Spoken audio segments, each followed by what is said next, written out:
The Redmi Note 13 4G and Galaxy A25 are phones in the same class and at the same time fierce competitors. So in this video we want to see which one can be the winner of this comparison. Let's take a look at their designs. Both of these phones have taken their designs from their higher end models, but there are points that give the Note 13 4G a specific advantage. The Note 13 is 10 grams lighter, has less thickness, has an IP54 rating, and has fewer display bezels, whereas the A25 is not waterproof, has a lot of bezels on the front panel, and also has an old punch-hole selfie camera design. Both phones fit comfortably in the hand, but overall in terms of design, the Note 13 has an advantage over the A25.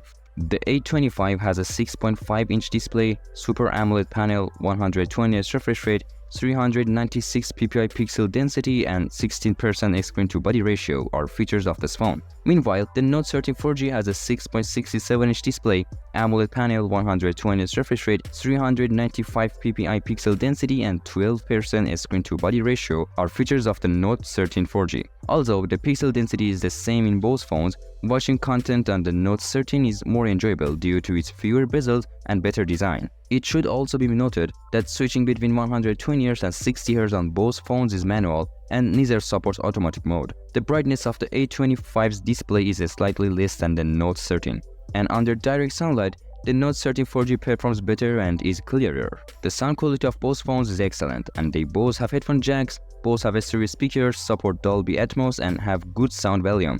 Overall, there is no differences in this area, and both are satisfying. Regarding their user interfaces, I won't give an opinion because choosing in this section is entirely a matter of preference, and almost everyone knows the software differences between Xiaomi and Samsung phones. I will leave the choice to you in this part. Now let's move on to the battery and charging section. The A25's battery consumption is lower than the Note 13, and in daily use it stores energy better than the Note 13. However, the Note 13 4G has a 33-watt charger, which makes it charge about 10 minutes faster than the A25. And the A25 doesn't have a charger included in its box. A full charge on the Note 13 takes 1 hour and 5 minutes, while on the A25, it takes about 1 hour and 18 minutes. Both phones also support external memory cards but have the same slot with the second SIM card. In terms of security, the Note 13 4G has an advantage over the A25 due to its under-display fingerprint sensor. The A25's fingerprint sensor is integrated with the power button, and this type of sensor sometimes lacks accuracy. Using an under-display fingerprint sensor in the Note 13 is valuable as a mid-range phone. Guys, if you enjoyed this video so far, please don't forget to subscribe. Thanks.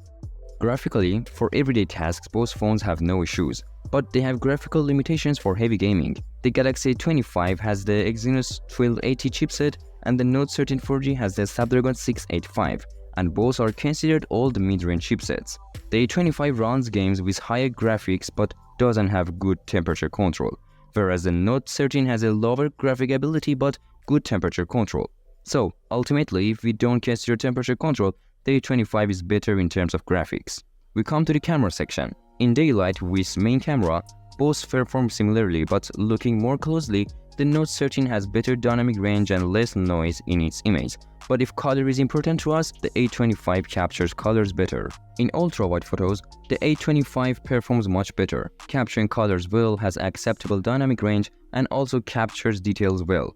In contrast, the Note 13 doesn't capture colors well, has a lot of noise, and the image clarity is average. Micro images are also much better captured with A25. Colors are closer to reality, there are more details, and noise control is well done. In low light with the main camera, with the night mode on, the Note 13 performs better than the A25, with more light exposure, more details, and better clarity compared to the A25. In ultra-wide mode, the Note 13 doesn't have night mode. The images it captures have a lot of noise and very low clarity, but in the A25, we have night mode, more details are captured, more light exposure, and much less noise. The selfie camera of both is good, but when we look closely at the image, the A25's camera has less noise and captures skin tone better, delivering overall better image. In terms of video recording, the A25 can record in 4K at 30 FPS, while the Note 13 supports up to 1080p. As you can see, the A25 has much better stabilization, but in terms of quality, there is not much difference between them. But due to the good stabilization of the A25, this phone has an advantage over the Note 13. In ultra-wide videos, there is not much difference. Both have similar stabilization, and the dynamic range is naturally limited for the ultra-wide sensor, with only slightly more details in the A25. Well guys, we looked at all aspects of these two phones together and I can't say clearly which one is better. It's you who, based on your usage and expectations from an economical mid-range phone, determines which one is more suitable for you. But I personally prefer the A25. Guys, it's end of the video and thanks for watching. If you enjoyed this, please share it with your friends, like, comment and don't forget to subscribe.